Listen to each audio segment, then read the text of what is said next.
नमस्कार साथियों, स्वागत है आपका फिर से पुनः एक नए वीडियो में।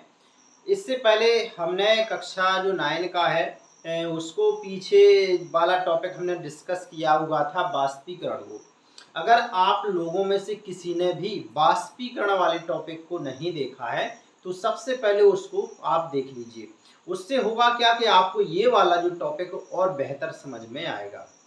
चलिए हम यहाँ से प्रारंभ करते हैं आगे कि क्या यहाँ पर कि आपको बाष्पीकरण को प्रभावित करने वाले कारक, आप मेरे पीछे टॉपिक को देख पा रहे होंगे।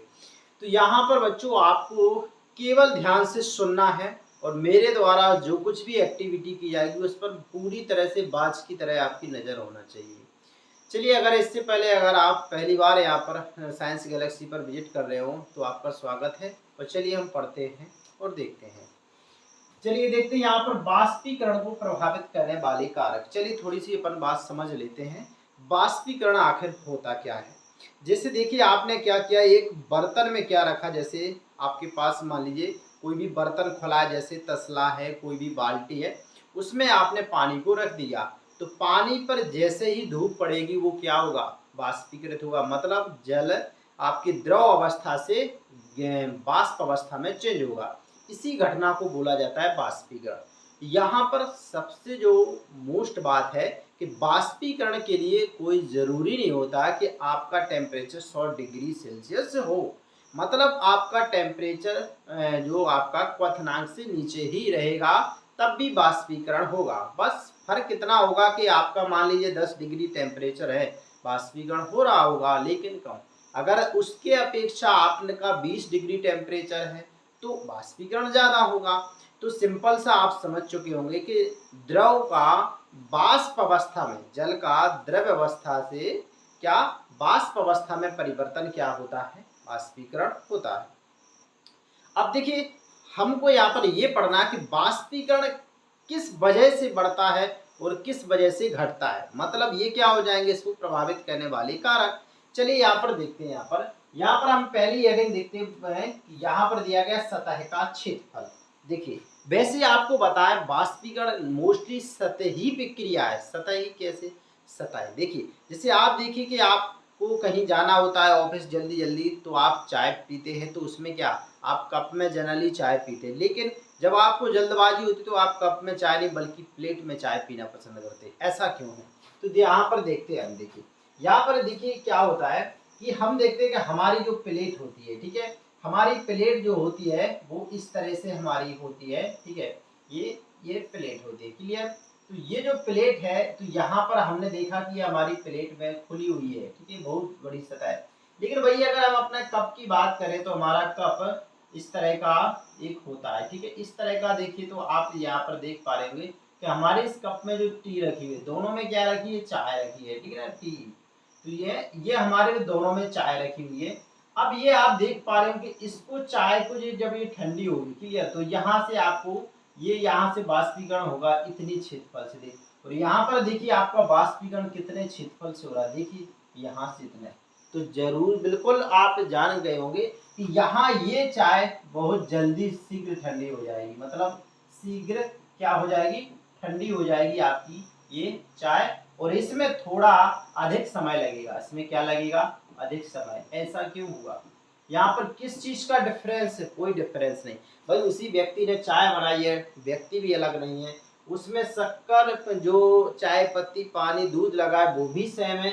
बस शर्त इसमें सिर्फ एक चीज का डिफरेंस है, वो दिख रहा है कि यहाँ ये वाला जो आकार है ये बड़ा है, मतलब सतह का क्षेत्रफल बड़ा है। तो यहाँ पर किस चीज में अंतर है, वो है सतह का क्षेत्रफल।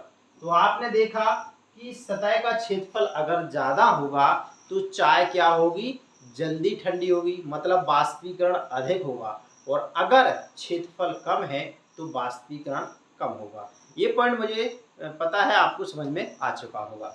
चलिए अब हम बात करते हैं आखिर दूसरे पॉइंट की, जो है तापमान में वृद्धि। तापमान में वृद्धि से क्या मतलब है भाई, आपने देखा होगा कि सुबह से धूप में आप देखते हैं तो सुबह से धूप में बैठ जाते हैं, आपको कोई फर्क नहीं पड़ता है। क्यों, तापमान उस समय तापमान बहुत कम होता है। लेकिन जैसे ही तेज धूप निकलती है, 12-1 बजते हो, फिर तो आपको धूप में निकलने से प्रॉब्लम होती, क्यों होती, क्यों? उस समय जो टेम्परेचर ज़्यादा होता, तापमान ज़्यादा होता है। जैसे देखिए अगर हम यहाँ पर देखें, तो यहाँ पर सुबह से अगर अपन देखें, ठीक है, सुबह से हम देखते हैं तो सुबह से हम देखेंगे तो तापमान हमने देखा कि चलो अभी इसी समय हमने देखा कि चलो 10 से 15 डिग्री सेल्सियस है। लेकिन अगर भाई हम दोपहर में देखेंगे तो यही जो टेम्परेचर आपका बढ़ के हो जाएगा 30 से 32 डिग्री सेल्सियस। क्लियरली है? अब यहाँ पर देखिए ये क्या है, ये टेम्परेचर में अंतर है कि नहीं है। इसके वजह से क्या होगा कि आपका जो वाष्प में चेंज होगा, द्रव अवस्था से वाष्प अवस्था में परिवर्तन शीघ्र होगा, आसानी से होगा। तो इसका मतलब क्या हुआ कि आपका वाष्पीकरण की दर क्या हो जाएगी, तापमान बढ़ने से बढ़ जाएगी। चलिए ये पॉइंट भी आपको क्लियर हो गया होगा। अब देखिए हम देखते हैं आर्द्रता। क्लियर? तो आखिर सबसे पहली बात होती कि आर्द्रता होती क्या है।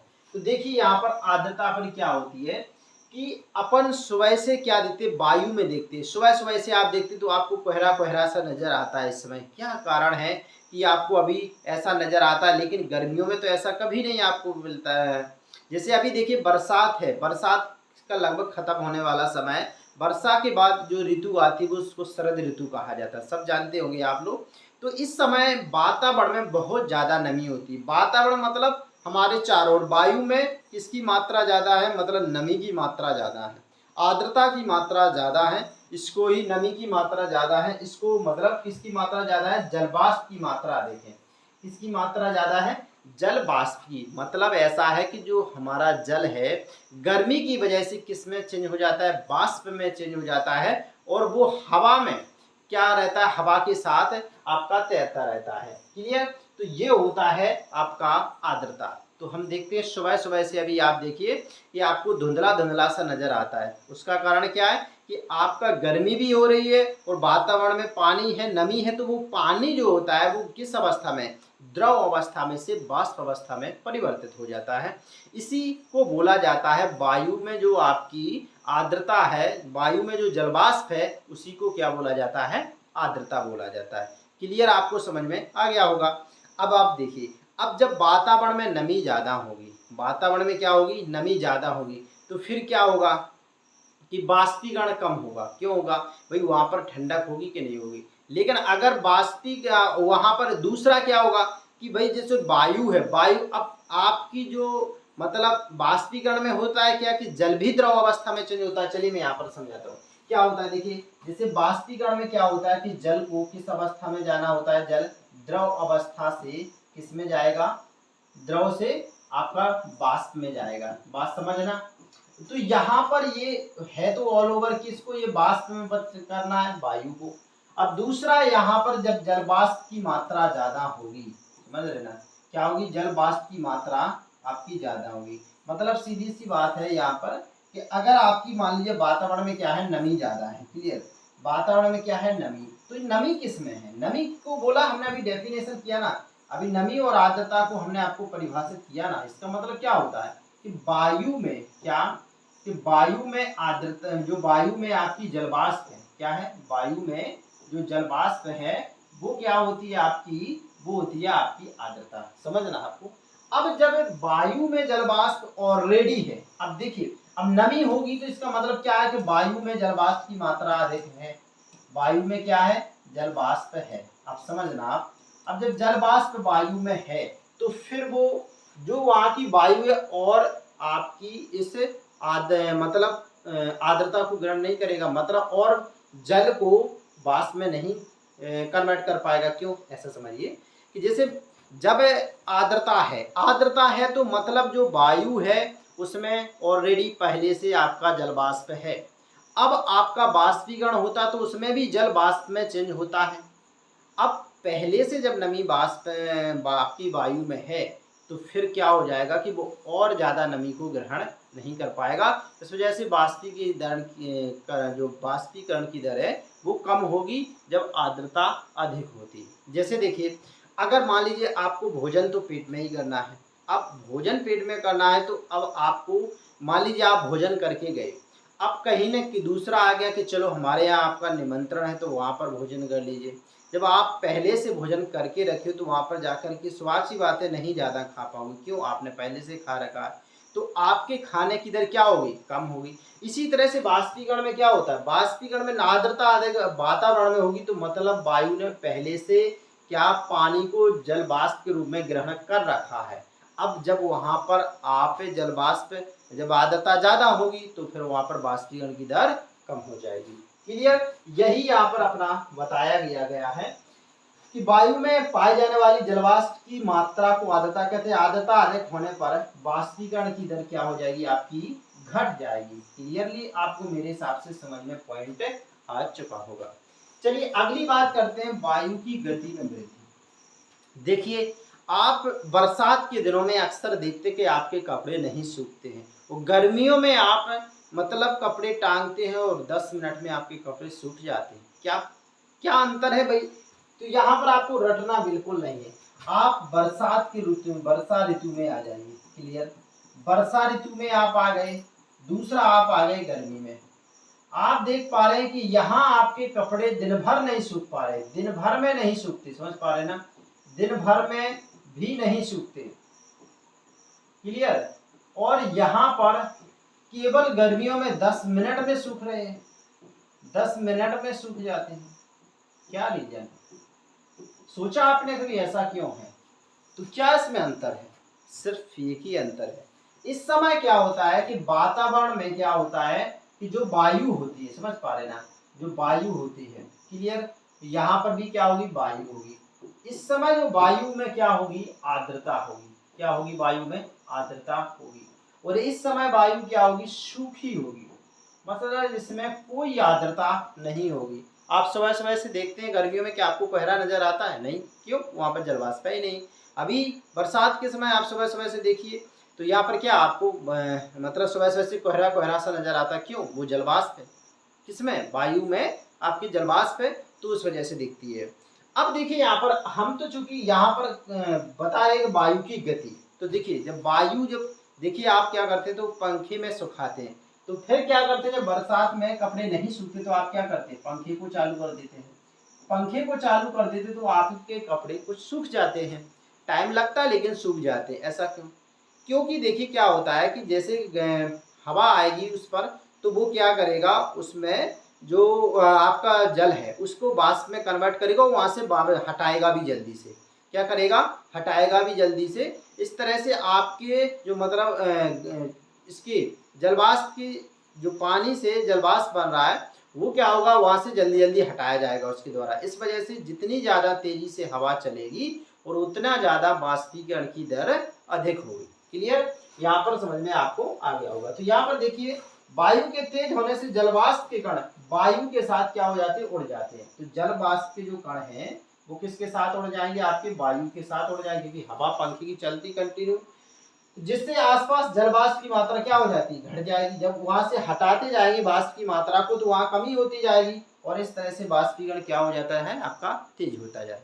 तो इस तरह से मुझे आप देखिए यहाँ पर सारे पॉइंट को मैंने क्लियर कर दिया है, और मैं चाहता हूँ कि आप एक बार स्क्रीनशॉट लेकर के भी आप चीजों को देख सकते हैं। तो सतह का क्षेत्रफल बढ़ेगा, वाष्पीकरण की दर बढ़ेगी। दूसरा, तापमान में वृद्धि होगा, वाष्पीकरण की दर बढ़ेगी। आर्द्रता में अगर कमी है, अगर आर्द्रता में आपकी कमी है तो वाष्पीकरण अधिक होगा। अगर आर्द्रता में अधिकता है तो फिर क्या होगा, वाष्पीकरण की दर कम होगी। क्लियर, वायु की गति में वृद्धि, अगर वायु की गति अधिक होगी तो वाष्पीकरण की दर भी अधिक होगी। ये आपने समझ लिए। चलिए अब देखते हैं हम यहाँ पर नेक्स्ट क्या हमको देखना है। चलिए यहाँ पर देखो, नेक्स्ट टॉपिक है आपका कि गर्मियों में आप देखते हैं, गर्मियों में आप देखेंगे, ठीक है, वाष्पीकरण के कारण आपको शीतलता कैसे मिलती है, ये चीज देखना आपको। आखिर वाष्पीकरण से कैसे आपको शीतलता मिलती है, ये हमें देखना है। देखिए वाष्पीकरण को समझिए पहले क्या होता है। देखिए वाष्पीकरण में कि जैसे जल क्या होता है, वाष्पीकरण में आपको पता है जल किस अवस्था में चेंज होता है, जल जो आपका होता है द्रव अवस्था से इसमें जल वाष्प अवस्था में चेंज होता है। ये क्या है, आपका वाष्पीकरण होता है, समझ पा रहे ना। इस अवस्था में देखो क्या करता है जल, जब जल द्रव से वाष्प अवस्था में चेंज होता है तो इस समय ये क्या करता है, ऊष्मा को ग्रहण करता है। क्या करता है? ऊष्मा को ग्रहण करता है। क्लियर? जब ऊष्मा को ग्रहण करता है तो आसपास का, अब ये आसपास के यहाँ पर क्या होगी? यहाँ पर ऊष्मा की कमी होगी, और जब ऊष्मा की कमी होगी तो क्या होगा? ठंडक महसूस होगी। तो बाष्पीकरण के कारण ही आपको ठंडक महसूस होती, चाहे वो कोई भी कॉन्सेप्ट हो, चाहे मटके के पानी का ठंडा होना, चाहे आपको पसीना आने पर आपको ठंडक महसूस होना, सारे चीज़ों का, चाहे पेट्रोल, एथर जिसको सैंड बोलते हैं, एसीटोन, कुछ भी डालने पर आपसे क्या ठंडा महसूस होना, सारा कॉन्सेप्ट होता है बाष्पीकरण का। क्यों? देखिए क्या होता है, जैसे आपका द्रव, आपका जैसे सबसे पहले बर्फ है, बर्फ में क्या होती है उस समय ऊर्जा, मतलब वहाँ पर तापमान कम होता है। वातावरण अगर बर्फ होगी तो स्वाभाविक सी बात है तापमान बिल्कुल कम होगा, मतलब ठंडक होगी। लेकिन जहाँ पर अगर द्रव है तो स्वाभाविक, अब यहाँ पर ऐसे समझिए आप, चलिए यहाँ पर समझते हैं। जैसे मान लीजिए अपन देखते हैं कि जल क्या होता है, 3 अवस्था में होता है, ठोस, द्रव, गैस। चलिए अपन ने यहाँ पर देखिए ये ठोस हो गया, ये क्या हो गया आपका? द्रव हो गया, और ये क्या हो गया आपका? गैस हो गया, मतलब जल वाष्प हो गया। तो यहाँ पर आपका जल अवस्था है, इससे यहाँ पर क्या होगा? यहाँ पर जल, आपका जो जल होगा वो किस अवस्था में? बर्फ में होगा। यहाँ पर क्या होगा आपका? पानी होगा, मतलब यहाँ पर जल क्या होगा? पानी होगा, मतलब जल होगा, इसी को क्या होगा? पानी अवस्था में होगा। और यहाँ पर मतलब किस अवस्था में होगा? जल वाष्प अवस्था में होगा। किस अवस्था में? जल वाष्प। यहाँ पर आप देखेंगे कि जब ये स्थिति होगी तो आपका टेम्परेचर 0 से लेके 0 डिग्री टेम्परेचर होगा। और यहाँ पर जब देखेंगे तो आपका, ठीक है, यहाँ पर आप देखेंगे 2 डिग्री से लेकर के आपका यहाँ पर मान लो 98 डिग्री या 99, 100 से नीचे रहेगा, ठीक है। तो इतना डिग्री टेम्परेचर रहेगा। और यहाँ पर आपका ये जो रहेगा, ये टेम्परेचर आपका रहेगा 100 डिग्री से ऊपर। समझ पा रहे ना? 100 डिग्री से ऊपर और 100 डिग्री लगभग। तो यहाँ पर देखिए आप टेम्परेचर में आपको स्पष्ट फर्क नजर आ रहा है। तो यहाँ पर आप क्या देख रहे हैं कि यहाँ पर मतलब कम ठंडा, यहाँ ठंडक होगी, यहाँ कम ठंडक होगी, यहाँ पर गर्मी ज्यादा होगी। क्लियर ना? तो यहाँ पर और होता ही यही है। यहाँ पर होता क्या है, यहाँ पर एक चीज होती है कि आपको जब देखो यहाँ पर जैसे आपने क्या करा, बाष्पीय, जैसे खुला बर्तन रख दिया तो वहां पर क्या हो जाएगी? जो द्रव के अणु वो किस में होंगे? वाष्प में चेंज होंगे। और जब द्रव से वाष्प अवस्था में परिवर्तन होता है तो ऊष्मा खर्च होती है। क्या होती है? ऊष्मा खर्च होती है। तो वो ऊष्मा जब खर्च हो जाएगी तो वहां पर का ऊष्मा कम हो जाएगी, कम हो जाएगी तो वातावरण ठंडा हो जाएगा। और इसी घटना को बोला जाता है बाष्पीकरण। इसी वजह से बाष्पीकरण के कारण ठंडक महसूस होती है। देखिए यहाँ पर खुले हुए बर्तन में रखे द्रव में निरंतर क्या होता रहता है? आपका बाष्पीकरण होता रहता है। बाष्पीकरण के दौरान कम हुई ऊर्जा को, बाष्पीकरण से क्या होगी? ऊर्जा कम होगी। पुनः प्राप्त करने के लिए द्रव के कण आसपास से ऊर्जा को अवशोषित कर लेते हैं। इस तरह आसपास से ऊर्जा अवशोषित होने के कारण शीतलता महसूस होती है। क्योंकि देखिए जब जल द्रव अवस्था से वाष्प अवस्था में चेंज हो रहा होगा तो वहां पर ऊष्मा खर्च हो रही होगी। और वो ऊष्मा जब खर्च हो रही होगी तो आसपास की ऊष्मा कैसी हो जाएगी? कम हो जाएगी। आसपास का तापमान कम हो जाएगा। इस वजह से हमें ठंडक महसूस होती है। ये रीजन है यहाँ पर बाष्पीकरण का। आपको कॉन्सेप्ट समझ में आया होगा। दूसरा प्रश्न है आपको बाष्पीकरण से संबंधित और भी प्रश्न कि भाई एसीटोन, एसीटोन देखो क्या होता है, जो नेल पॉलिश होता है लड़कियां महिलाएं जो लगाती है उसको हटाने के लिए होता है, उसको आप लगा लीजिए तो बहुत आराम से हट जाता है। तो उसको क्या होता है? नेल पॉलिश भी बोला जाता है, ठीक है, नाखून की पॉलिश हटाने वाला, नेल पॉलिश हटाने वाला। तो इसको जब आप हथेली पे डालते तो आपको ठंडा क्यों लगता है? इसलिए बाष्पीकरण के कारण। कैसा बाष्पीकरण? आपने किस पर डाला? अपने त्वचा पर डाला। त्वचा आपका शरीर का टेम्परेचर 37 डिग्री सेल्सियस है। आपने इस पर डाला तो वो क्या हुआ? द्रव था। अब जब आपके शरीर से ऊष्मा लेगा वो किस में चेंज होगा? वाष्प अवस्था में। तो भाई आप किसकी ऊष्मा खत्म हुई? आपकी। आपको कैसा लगेगा? ठंडा लगेगा। क्लियर ना? दूसरा प्रश्न है आपको, तेज धूप वाले दिनों में गर्म सतह पर जल छिड़कने पर आप सतह शीतल क्यों हो जाती है? जैसे मान लीजिए दिन दिन भर धूप निकली रही हो, शाम को आपने देखा कि आपका फर्श बहुत गर्म है छत का, तो आपके आगे लिए बाल्टी भर पानी उस पर डाल दिया, तो आप देखते हैं कि वहाँ पर वाष्प बहुत तेजी से, वो मतलब उमस बहुत तेजी से लगती है। या फिर ऐसा समझ लीजिए कि जब धूप निकली रही हो और फिर शाम को अचानक से पानी गिर जाए, तो आप देखते हैं कुछ समय के लिए बहुत ज़्यादा आपको गर्मी महसूस होगी। क्यों? क्योंकि देखिए गर्मी थी, गर्मी थी तो आपका सतह गर्म थी, आपने पानी डाला, वो लिक्विड था मतलब द्रव अवस्था में था। अब जैसे ही वो गर्म था, गर्म पर डाला तो पानी द्रव से किस अवस्था में चेंज हुआ, गैस में, वो सॉरी जलवाष्प में। तो फिर क्या होगा, वहां पर जो सतह कैसी होगी, ठंडी, क्योंकि उसने अपनी ऊर्जा किसको दे दी है, जल को वाष्प में कन्वर्ट करने के लिए। तो अब वाष्प में हीट ज़्यादा होगी कि जल में, तो वाष्प में ज़्यादा हीट होगी, गर्मी होगी, इस वजह से वहाँ पर क्या होती, गर्मी महसूस होगी। और बदले में क्या होगा, किसने ऊष्मा खत्म कर दी अपनी, फर्श ने, तो फर्श कैसा हो जाएगा, ठंडा हो जाएगा। क्लियर ना, सारे पॉइंट के आंसर यही है। यहाँ पर देखिए अब अगला प्रश्न आपका कहता है कि गर्मियों में हमें सूती कपड़े क्यों पहनना चाहिए। पॉइंट प्रश्न ये कह रहा है। अब देखिए क्या होता है, जब आप शारीरिक क्रिया कोई भी काम करते हैं, गर्मियों में दौड़ते हैं, कोई भी काम करते हैं, तो आपको क्या आता है, पसीना आता है।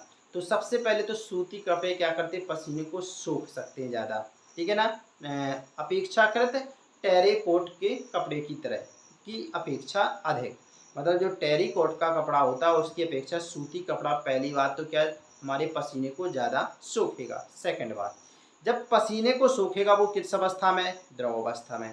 अब चूंकि गर्मी है गर्मी है हमारे शरीर में, शरीर का टेम्परेचर ज़्यादा है, तो हमारा शरीर जो है वो ऊष्मा देगा किसको, इसको, मतलब जल को। वो जल किस में कन्वर्ट होगा, वाष्प में।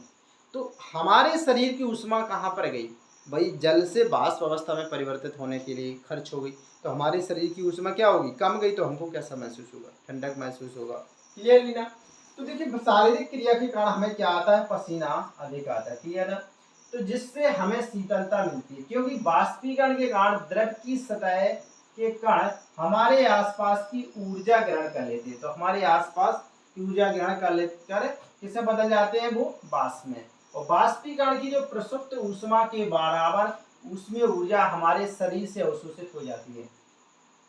अब जितना वाष्पीकरण हुआ है तो वो उसमें जो ऊर्जा लगी हुई है जल को वाष्प में परिवर्तित होने के लिए, भाई जल से वाष्प परिवर्तित होने में ऊष्मा तो लगेगी ना, तो ऊष्मा परिवर्तन जो हुआ है, जल से जो जल द्रव अवस्था से वाष्प अवस्था में चेंज हुआ है, वो उसमें ऊष्मा लगी, वो हमारे शरीर की लगी हुई है, जिससे हमें क्या लगा, शीतल महसूस हुआ।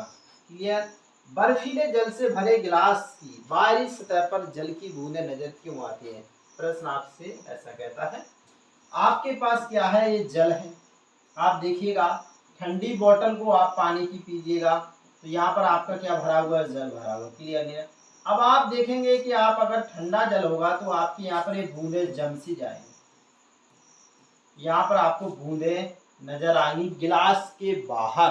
क्लियरली ना, क्यों भैया ऐसा होगा, आपको पता है कि मतलब वायु में क्या होती है, जलवाष्प होती है। क्या होती है, वायु में क्या होती है, जलवाष्प होती है। मतलब क्या है कि जो वायु है, वायु में आपकी जल की मात्रा जो है, किसकी मात्रा, जल की मात्रा किस अवस्था में, द्रव में नहीं बल्कि किस अवस्था में, वाष्प अवस्था में। क्लियरली है, किस अवस्था में, वाष्प अवस्था में। अब आपको पता है कि जब वाष्प क्या आएगी, इस ठंडे इसके संपर्क में आएगी, समझ पा रहे ना, वाष्प यहाँ पर ठंडे इसके संपर्क में आएगी, तो ये क्या होगा, यहाँ पर होगा संघनन। क्या होगा, संघनन होगा। संघनन की घटना होगी, जिस वजह से आपका जो वाष्प है किस अवस्था में चेंज हो जाएगा, द्रव अवस्था में चेंज हो जाएगा। किस अवस्था में, द्रव अवस्था में चेंज हो जाएगा। इस वजह से आपको ये जल वाष्प की मात्रा ही इसके ऊपर जमी हुई, मतलब जो वातावरण में जल वाष्प है वो द्रव के रूप में आ जाती है। जैसे जलवाष्प के रूप में बादल में होते हैं, पानी बादलों में किस रूप में, जलवाष्प के रूप में, और वहाँ पर संघनन की घटना होती है तो वो किस में चेंज हो जाता है, ठंडी हवाएं चलती है तो उसका संघनन होता है, वो बूंदों के रूप में बरसता है। सेम घटना इधर होती है, इस वजह से आपको क्या होती है, शीतलता महसूस होती है। क्लियर, आपको आया समझ। तो यहाँ पर वायु में उपस्थित जलवाष्प, क्लियर ना, ऊर्जा ठंडे पानी के संपर्क में आकर उसकी क्या हो जाएगी, कम हो जाएगी। ठीक है ना, और यह द्रव अवस्था में बदल जाता है। तो मतलब किस अवस्था से, वाष्प अवस्था से किस में कन्वर्ट हो गया है, द्रव अवस्था में, जो हमें जल की बूंदों के रूप में नजर आती हैं। इस वजह से हमें बर्फीले जल से भरे, बर्फीले का मतलब ठंडा, ठंडा जल। क्लियर ना? यहाँ पर आपको क्लियर हो गया होगा। इस तरह से आपका 9 क्लास का टॉपिक पूरा क्लियर होगा। आप किसी भी एग्जाम में 9 से रिलेटेड साइंस को अगर पढ़ेंगे तो मेरे हिसाब से आपको पूरी चीज़ें समझ में आएगी। तो चलिए, मुझे आशा है कि आपको ये वीडियो पूरी तरह से आपको समझ में आया होगा। आप इसको 1-2 बार देखेंगे तो क्लियरली पूरा समझ में आ जाएगा। अगर इस पर आप पहली बार विजिट कर रहे हो साइंस गैलेक्सी चैनल पर, तो आपको सिर्फ एक काम करना है, इस चैनल को सब्सक्राइब करना है और अपने सारे दोस्तों को इसकी लिंक भेजना है। आपकी क्लास में जितने भी लोग हों सारे लोगों को इस चैनल के बारे में बताइए। यहाँ आपका जो कोर्स है दिसंबर तक पूरा कंप्लीट कर दिया जाएगा और सारे टॉपिक्स इसी तरह से सरल और आसान भाषा में आपको समझ में आने वाले हैं। बशर्ते आपको सिर्फ यही चीज़ करना है, लाइक करना है, सेशन को सब्सक्राइब करना है और अपने मित्रों को इसके साथ जोड़ना है। क्लियरली ना? चलिए, बहुत बहुत धन्यवाद वॉचिंग।